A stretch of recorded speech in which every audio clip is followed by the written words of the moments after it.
Welcome to Q News. నేను సిద్ధగౌని సుదర్శన్.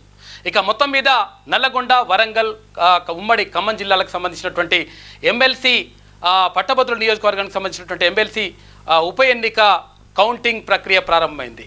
నల్లగొండ జిల్లాలో ఈ కార్యక్రమం జరుగుతూ ఉంది. మొత్తం మీద దీనికి సంబంధించి 2800 మంది సిబ్బంది ఈ కౌంటింగ్లో పాల్గొంటూ ఉన్నారు. తర్వాత భారీగా బందోబస్తు ఏర్పాటు చేసిండ్రు.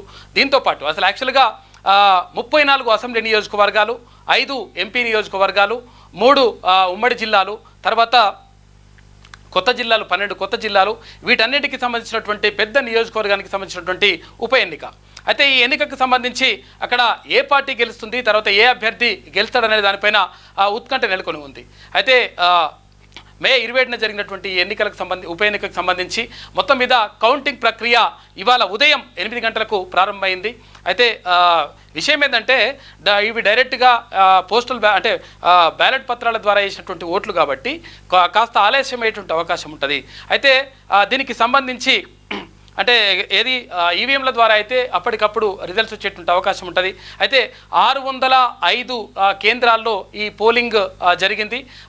605 పోలింగ్ కేంద్రాలకు సంబంధించినటువంటి డబ్బాలను తీసుకొచ్చేసి అక్కడ నల్గొండలో పెట్టిన తర్వాత అక్కడ కౌంటింగ్ ప్రక్రియకు సంబంధించి మొత్తం ఏర్పాట్లన్నీ కూడా జరుగుతూ ఉన్నాయి.